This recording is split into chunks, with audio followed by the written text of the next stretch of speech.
Praise the Lord सगळ्यांना परमेश्वराची स्तुती असो। आजच्या या व्हिडिओमध्ये प्रियानो एक अशी साक्ष आपण पाहणार आहोत जी साक्ष ऐकताच परमेश्वराचा अद्भुत विश्वास तुमच्यामध्ये तयार होईल आणि महान परमेश्वराचं महान कार्य या साक्षीच्या द्वारे तुमच्या जीवनामध्ये होईल। हालेलुया। पहा शेवटपर्यंत। आजच्या व्हिडिओमध्ये आपण पाहणार आहोत पास्टर सूरज प्रेमाने यांची जिवंत साक्ष। कशा प्रकारे प्रभू येशू ख्रिस्तांनी त्यांना निवडले। बायबल म्हणते आईच्या गर्भात असतानाच मी तुला निवडलेलं आहे आणि खरोखर परमेश्वराने आपल्या अभिषिक्त दासाला निवडलेलं आहे यासाठी की त्यांच्याद्वारे अनेक आत्म्यांचे तारण प्रभूच्या राज्याची घोषणा व्हावी। हालेलुया। पास्टर सूरज प्रेमाने हे त्यांच्या परिवारामध्ये पहिले विश्वासी होते आणि त्यांच्या पूर्वी त्यांच्या परिवारामध्ये एकही विश्वासी नव्हते। इतकंच नव्हे तर येशू ख्रिस्त हे नाव देखील कोणाला माहिती नव्हते। पण जेव्हा ते प्रभू मध्ये आले तेव्हा ते साधारण 18 वर्षाचे होते आणि त्यांना एका 8 वर्षाच्या मुलींनी सुवार्ता सांगितली।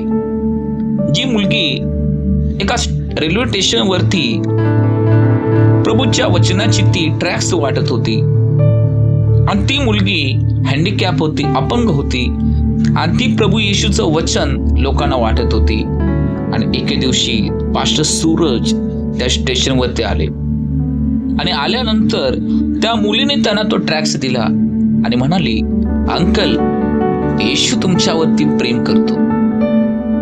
आणि ऐकताच ते म्हणाले की त्याने ते ट्रॅक्स फेकून दिले आणि ते म्हणाले की तू शिक्षण का घेत नाहीस, तू हे का करत बसतेस। ती मुलगी काही बोलली नाही आणि ती निघून गेली आणि दुसऱ्या एका व्यक्तीला ती सुवार्ता सांगत ट्रॅक्स वाटत गेली। काही दिवस लोटल्यानंतर आणखी एका व्यक्तीने पास्टर सूरज यांना येशू ख्रिस्ताविषयी सांगितले। त्यावेळेला पास्टर सूरज यांची परिस्थिती अशी झाली होती की ते पूर्णपणे तुटून गेले होते, ते पूर्ण हरले होते।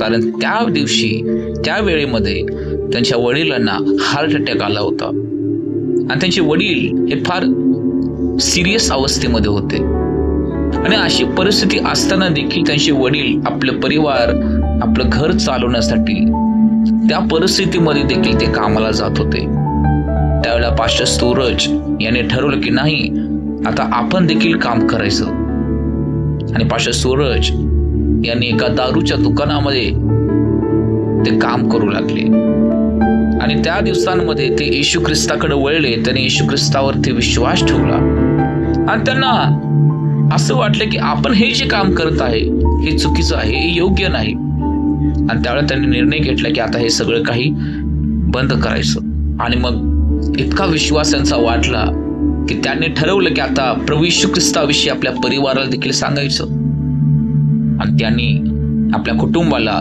येशू ख्रिस्ताविषयी सांगितले। ज्या वेळेला येशू ख्रिस्ताविषयी त्यांनी ऐकले त्या दिवशी त्यांच्या परिवाराने त्यांचा खूप विरोध केला आणि ते म्हणा लागले की तुला पैसे दिलेले आहेत, तुझा धर्म बदललेला आहे आणि हे तू का करतोस, आपण तर सिंधी आहोत आणि येशू ख्रिस्त हा आपला देव नाही।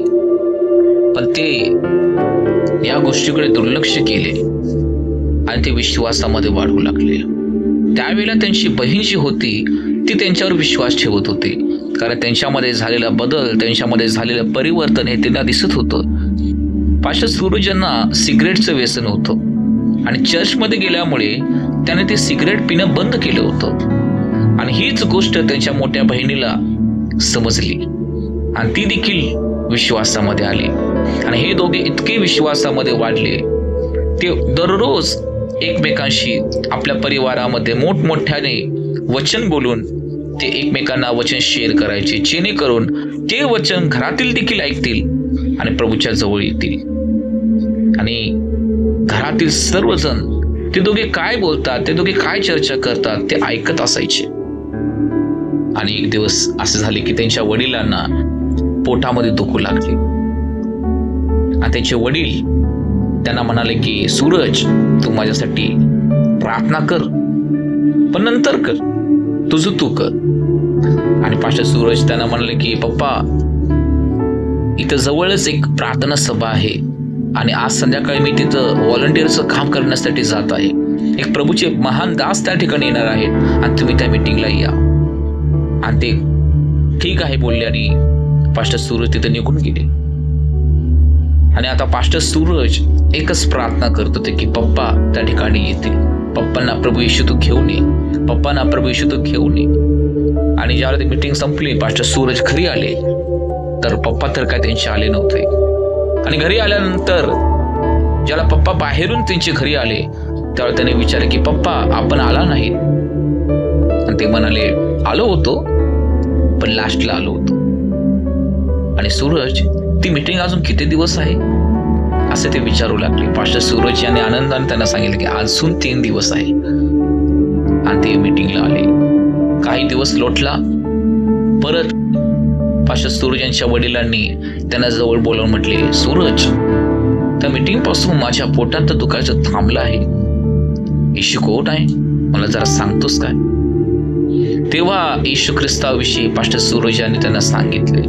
आणि आताची परिस्थिती अशी आहे की ते म्हणतात की माझे वडील माझ्यापेक्षा जास्त विश्वासामध्ये वाढलेले आहेत. ते दिवस आणि रात्र प्रभूचं वचन मनन करतात आणि देवाची प्रार्थना करतात. हालेलुया. प्रियानो, पास्टर सूरज यांची आर्थिक परिस्थिती सुद्धा बिकट होती, पण देवाने त्यांना प्रत्येक परिस्थितीमधून बाहेर काढले. त्यांनी विश्वास हारला नाही.